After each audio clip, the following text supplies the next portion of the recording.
Cumprimentos amados com a paz do Senhor, sejam muito bem-vindos à nossa 9ª videoaula da revista de jovens. Hoje estaremos tomando como base para o nosso estudo bíblico Mateus capítulo de número 4, do versículo 1 até o versículo de número 4. Estaremos também fazendo uso de Deuteronômio capítulo 8, versículo 1 ao 3, verso 10 e 11. O tema da nossa lição de hoje é o seguinte: pedras poderiam se tornar pães. A lição vai falar daquele momento em que Jesus, após 40 dias de jejum no deserto, o inimigo se aproxima para o tentar. Os objetivos da nossa lição é mostrar como se deu o início da tentação de Jesus no deserto, explicar como foi a chegada do inimigo no deserto para tentar Jesus e conscientizar de que nem só de pão o homem viverá. É uma lição muito importante, muito edificante para as nossas vidas. O nosso texto inicial está em Deuteronômio 8:18, que diz: Antes te lembrarás do Senhor teu Deus, que Ele é o que te dá força para adquirires poder, para confirmar o seu concerto que jurou a teus pais, como se vê neste dia. O texto faz menção de uma palavra muito importante: te lembrarás do Senhor. Ou seja, existe uma bem-aventurança quando não esquecemos do Senhor, nosso Deus, porque somente Ele nos dá poder para vencer. Resumo da lição: a primeira tentação de Jesus foi para que ele confiasse no próprio poder para prover as suas necessidades, ao invés de confiar e obedecer a Deus. É o que vem sobre a vida do jovem, todos os dias, tentações para levá-los a tomarem atitudes independentes de Deus. Muitas vezes, os jovens são tentados a utilizar-se da sua força, da juventude, da sua capacidade, para fazer as coisas sem consultar o Senhor, seu Deus.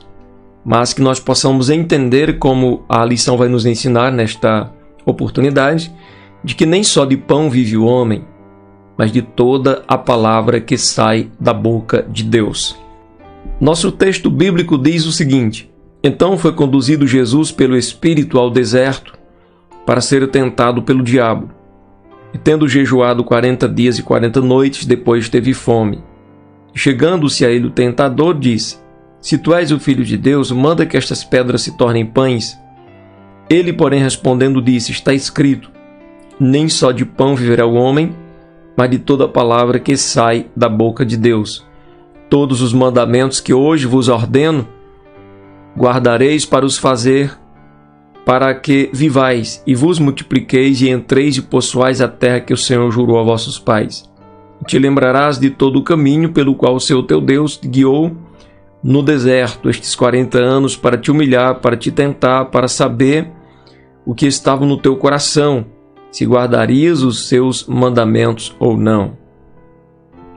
E te humilhou e te deixou ter fome, e te sustentou com o maná que tu não conheceste, nem teus pais o conheceram, para te dar a entender que o homem não viverá só de pão, mas de tudo o que sai da boca do Senhor viverá o homem. Quando, pois, tiveres comido e fores farto, louvarás ao Senhor teu Deus pela boa terra que te deu. Guarda-te para que não te esqueça do Senhor teu Deus, não guardando os seus mandamentos e os seus juízos e os seus estatutos que hoje te ordeno. Esse texto que acabamos de ler está lá em Deuteronômio, capítulo 8, verso 1 ao 3 e versículo 10 e versículo 11. A palavra é claríssima desde o Antigo Testamento de que nós, seres humanos, somos dependentes de Deus e que, por mais que a gente consiga alcançar algo, triunfar em alguma coisa, devemos sempre atribuir ao Senhor, porque dele é a majestade e ele é que dá força para a gente fazer qualquer coisa que pretendemos fazer na nossa vida. Introdução. Quando estudamos a respeito do tema tentação, encontramos na palavra de Deus diversos exemplos de pessoas que cederam quando tentadas. Mas temos também outros exemplos de indivíduos que se mantiveram firmes ao que Deus ordenou, rejeitando serem levados ao pecado. Dentre todos os exemplos de servos e servas do Senhor encontrados nas Escrituras Sagradas, o que nos oferece o maior dos exemplos é o Senhor Jesus Cristo. Ele foi tentado pelo próprio Satanás, mas nos deu as lições mais preciosas para entendermos que a tentação é resistível e que podemos glorificar a Deus dando ouvidos à sua palavra e resistindo ao diabo. Nós podemos vencer, nós podemos triunfar dando ouvidos à palavra de Deus, nos sujeitando ao Senhor, resistindo ao mal, e ele fugirá de nós. Nós vamos ver que a tentação de Jesus aconteceu dentro de um contexto. João Batista já exercia seu ministério como profeta e batizava pessoas no Rio Jordão. Ao ver Jesus vindo entre aqueles que chegavam para ser batizados, João opunha-se-lhe dizendo: eu careço de ser batizado por ti, tu vens a mim? A pergunta de João mostra o reconhecimento da natureza do Senhor Jesus. O maior dos profetas se sentiu inadequado para batizar o seu Senhor. Ainda assim, ele fez o que Jesus pediu e o Salvador foi batizado. Observe um detalhe. Ao sair das águas, Jesus ouviu a declaração inegável de que ele era o Filho de Deus. Logo, é necessário a gente observar na lição, como também no texto bíblico, Logo, essa mesma declaração que o Pai deu dizendo: tu és o meu filho, em ti me comprazo. O que aconteceria com ela? Seria usada como um trampolim para a primeira tentação por Satanás. Agora aqui nós temos uma questão. A quem ouvimos? A quem estamos dispostos a dar ouvidos? A quem queremos inclinar, encurvar o nosso coração, dar a nossa atenção? Porque o Pai disse que ele era o seu filho. Foi o Pai quem disse. O Pai quem falou para o próprio Filho: este é o meu Filho amado em quem me comprazo. O Pai falou isso para Jesus. Só que depois, lá na frente, o diabo vai colocar essa questão, tentar colocar em dúvida, tentar despertar dúvida em Jesus quanto àquilo que o Pai já havia falado. Isso o diabo sempre fez na humanidade, ele continua fazendo a mesma coisa hoje. Ele põe dúvida, ele tenta colocar em você dúvida se você é de Deus realmente. O que você imagina? Será que eu sou de Deus? Será que eu sou de Deus? Será que eu terei salvação? Entende? São dúvidas que muitas vezes são lançadas pelo inimigo para levar você a pecar. Porque o cristão não vive de desconfiança. O cristão não vive de incredulidade. Nós vivemos pela fé. Pela fé nós agradamos ao Senhor nosso Deus. Bem, Jesus, conduzido pelo Espírito, depois de ser batizado e de publicamente receber o reconhecimento do Pai e do Espírito Santo, no batismo, Jesus é conduzido pelo Espírito ao deserto. Ele se submete ao controle do Espírito para se retirar e passar um período em jejum. Lucas destaca que, cheio do Espírito Santo, voltou do Jordão e foi levado pelo Espírito ao deserto. Jesus não foi para o deserto por conta própria, foi segundo a vontade de Deus, pela direção do Espírito do Senhor. Observe que Jesus estava sendo conduzido pelo Espírito, estava cheio do Espírito Santo, mas observe que mesmo após períodos de consagração, mesmo vivendo uma vida dedicada ao Senhor, não estamos imunes aos ataques do inimigo. Não estamos imunes a que o inimigo lance tentações sobre nós. O que nós não somos é obrigados a cair na tentação. mas que elas podem vir a qualquer momento e a qualquer hora do dia ou da noite, elas podem vir. Devemos estar de coração inclinado para o nosso Deus, para que não venhamos cair na tentação. Quem conduziu Jesus ao deserto foi o Espírito Santo, mas quem o tentou foi o diabo. Pois Deus a ninguém tenta, como diz Tiago. Ninguém sendo tentado, diga de Deus sou tentado, porque Deus não pode ser tentado pelo mal e a ninguém tenta. O Senhor não pode ser movido pelo mal para dar prosseguimento ao mal, visto que Ele é bom, justo e misericordioso. Somente Satanás é descrito nas Escrituras como o agente da tentação de Jesus. Mateus registra que por 40 dias Jesus esteve em jejum. Moisés também passou um período semelhante. Essa é uma prática que nos aproxima de Deus. Um momento em que deixamos de nutrir o nosso corpo para dedicar à meditação da palavra do Senhor e à oração, nutrindo a nossa alma e o nosso espírito. O jejum foi usado por Jesus e pelos cristãos da igreja primitiva, conforme encontramos em Atos 13. E podemos afirmar que esta é uma prática também para os nossos dias. A chegada do inimigo. Ao se aproximar do Filho de Deus, Satanás começa tratando de um assunto que é uma necessidade humana, a alimentação. É comum quando uma pessoa passa por um período de privação voluntária ou obrigatória de alimentos, logo após isso vem a sentir fome. Jamais foi pecado ter fome, muito menos saciar, se alimentar. Deus colocou em nossos corpos o senso da preservação e a fome nos lembra de que precisamos estar alimentados, enfim, para nos suprirmos. A questão aqui era que o inimigo se achega a Jesus, se aproxima de Jesus, justamente na hora que ele precisava de comida. No momento em que Jesus sente fome, ele tinha uma necessidade. E o inimigo chega para ele sugerindo, e essa sugestão do adversário era de fato uma tentação escancarada. Porque ele chega com a seguinte frase: se tu és o Filho de Deus. Veja que após se aproximar de Jesus, Satanás começa a tentação colocando à prova não a fome do Salvador, mas a sua natureza como Filho de Deus. A primeira tentação é: se tu és o Filho de Deus. Ele queria que despertasse na mente de Jesus qualquer indício de dúvida, qualquer vestígio. Ele queria encontrar qualquer vestígio, despertar qualquer vestígio de dúvida no Filho de Deus. Então, há 40 dias, Jesus acabara de passar pelo batismo e o próprio Deus disse que Jesus era o seu Filho amado. Enquanto o Senhor fez uma afirmação a respeito da divindade de Jesus, Satanás trouxe a dúvida. Você já prestou atenção que isto se repete hoje? Você já prestou atenção que Deus já falou com você?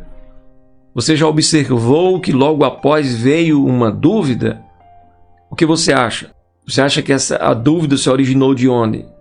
Mesmo que você não tenha chegado ao ponto de duvidar, mas você já observou que Deus falou e você foi tentado a duvidar do que Deus falou?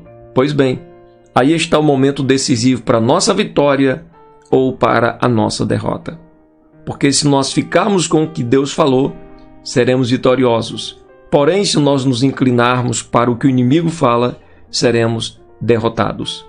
Porque o objetivo dele desde o princípio foi esse: lançar dúvida quanto ao que Deus fala, para que a gente perca a confiança nas palavras de Deus e não seja por ela fortalecido, vitorioso, triunfante. As palavras do inimigo, mesmo que aparentemente simpáticas, levam sempre ao pecado e à morte. Por que isso acontece? João 8,44 diz: ele foi homicida desde o princípio e não se firmou na verdade, porque não há verdade nele. Quando ele profere mentira, fala do que lhe é próprio, porque é mentiroso e pai da mentira. Não devemos ficar espantados pelo fato de Satanás sempre colocar em xeque o que Deus fala. Foi assim no Éden e tem sido assim em nossos dias. Se Deus falou, e se cremos que Ele é verdadeiro, não colocamos à prova suas palavras. Deus não abre sua boca em vão. Deus não fala qualquer coisa. Deus não fala fora de tempo. Deus não fala fora de ocasião. O tempo é dele, a ocasião é dele. Ele fala na hora que ele sabe que é o momento certo de falar, e ele não fala despropositadamente. Deus só fala com propósito. Então, se ele falou com você, fica firme. Fica firme no que Deus diz. Não importa o momento, a situação, o dia, fica firme no que o Senhor falou. Não aceite as mentiras do adversário. Pedras e pães. Jesus estava sozinho no deserto e com fome. Então Satanás dá a entender que ele poderia resolver o problema da fome sem consultar a Deus. Olha que perigo aqui. Quando nós queremos resolver situações nossas, quando nós queremos saciar um desejo, uma necessidade nossa, sem consultar a Deus, nós podemos nos dar mal. O inimigo tenta levar Jesus a fazer isso. Não seria pecado Jesus ter suprido a necessidade dele comendo, se alimentando, de forma nenhuma, Seu jejum já tinha findado ali os 40 dias, estava com fome, não tinha problema em não se alimentar. Agora, saciar as suas necessidades da forma errada, indo contra a vontade de Deus, isso é pecado.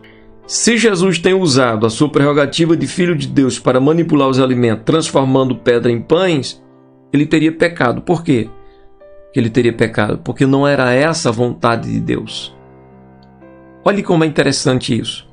Mesmo Jesus sendo Filho de Deus, consequentemente Deus bendito eternamente, ele nunca agiu fora da vontade do Pai.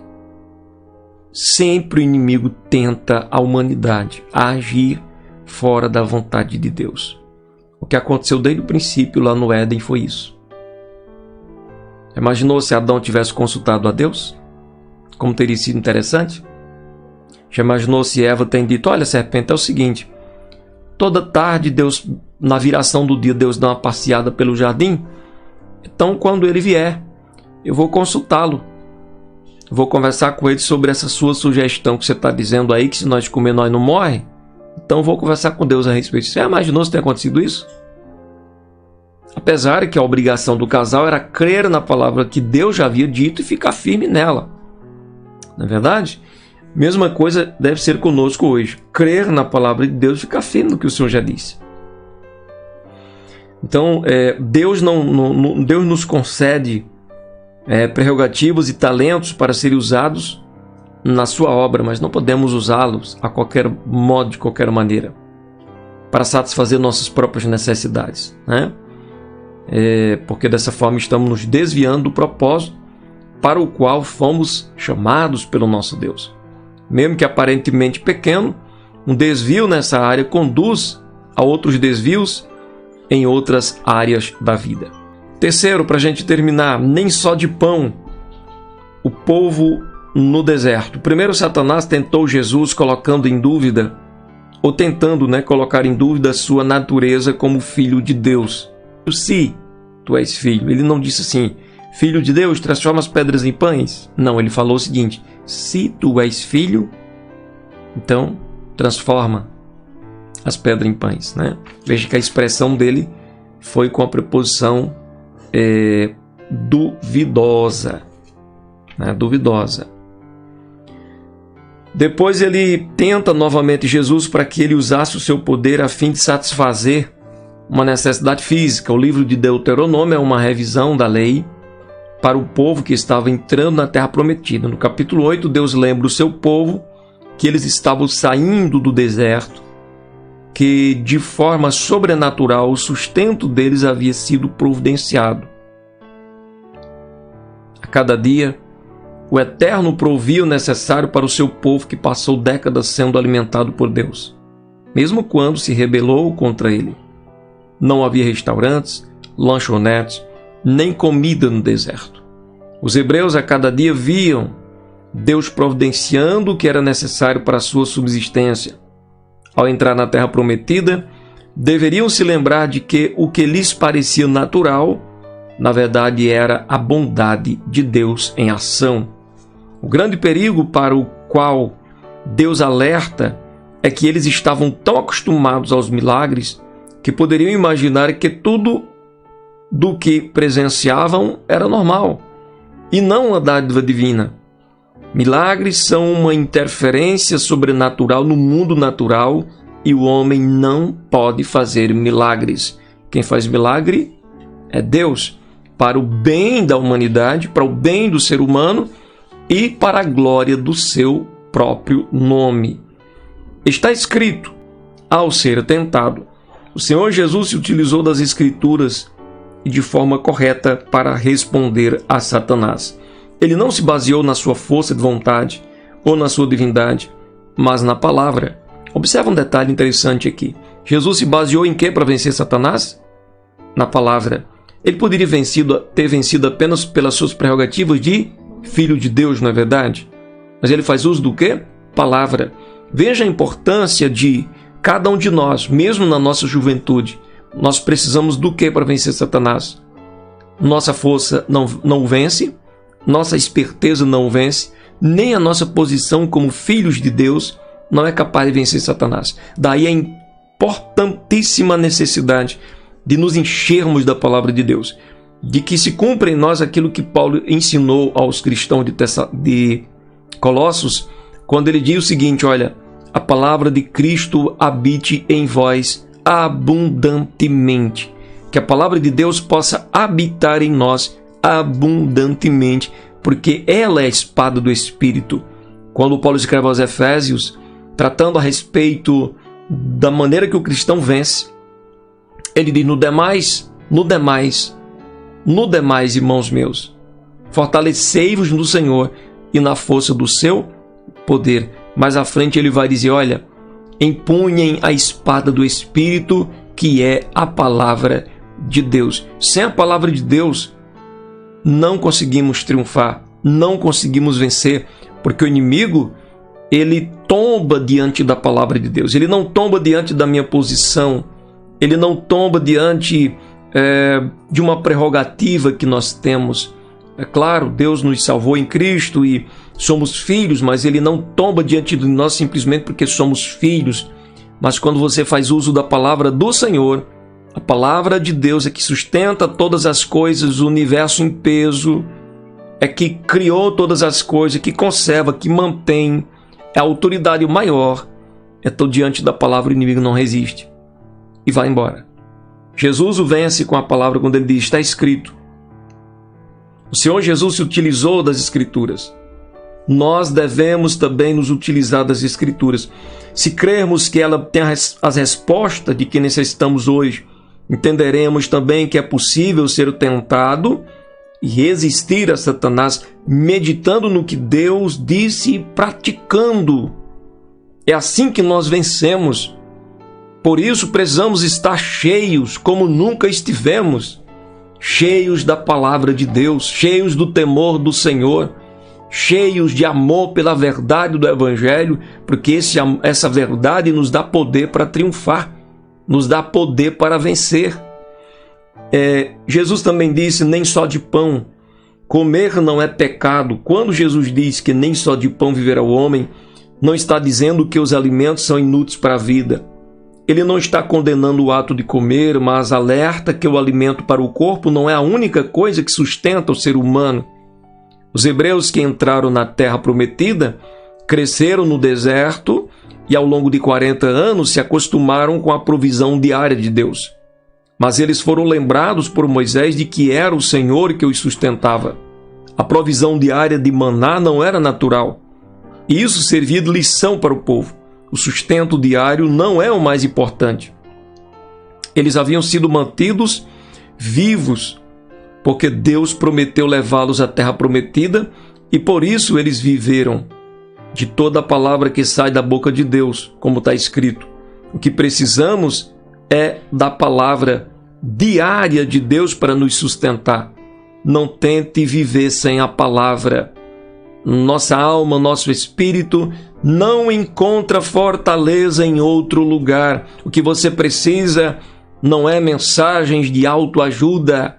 O que você precisa não é pensamento positivo. Você precisa da palavra de Deus a qual gera a sua fé que você precisa para vencer, para agradar a Deus, para romper os desafios da vida, derrubar muralhas, destruir grilhões, falar como diz acerca dos heróis da fé que aparece no capítulo 11 de Hebreus. Pela fé apagaram a força do fogo, pela fé venceram reinos, pela fé enfrentaram o inimigo e o puseram em retirada, em fugida. Então é pela fé que nós servimos a Deus. E essa fé não vem de outro lugar senão da palavra do Senhor. Ele não condena que nos preocupemos com o sustento necessário. Claro, senão a gente não trabalha, né? Precisamos trabalhar, sim, para nos alimentar, sim, mas não podemos deixar a nossa alma na escassez. Não podemos deixar a nossa alma, o nosso espírito no fastio. Não podemos deixar o celeiro da alma vazio. Temos que suprir todos os dias com a preciosa, inerrante, infalível palavra do nosso Deus. O Senhor nos adverte que é preciso estar diariamente debaixo da vontade do nosso Deus. Se encha da palavra, você vai conseguir vencer. Concluímos dizendo que o Senhor Jesus foi tentado pelo inimigo e em um momento em que seu corpo estava fragilizado, precisando-se de alimentação, depois de um período extenso de jejum. Entretanto, ele não cedeu à tentação de usar a sua glória para satisfazer uma necessidade pessoal, nem se voltou contra Deus, pois sabia que o Eterno sempre supre as nossas necessidades. O que acontece depois que o inimigo vai embora? Jesus vence a tentação, o inimigo vai embora. O que acontece depois? Os anjos de Deus chegaram e serviram a Jesus. Não vai ser diferente conosco. Se nós resistirmos às tentações, dando prioridade à vontade de Deus, Deus proverá o melhor para as nossas vidas. Jesus se alimentou, mas não precisou transformar as pedras em pães. Nós temos necessidades, e para que nossas necessidades sejam supridas, nós não precisamos dar o nosso jeitinho. Precisamos trabalhar honestamente? Sim. Precisamos viver dignamente? Sim.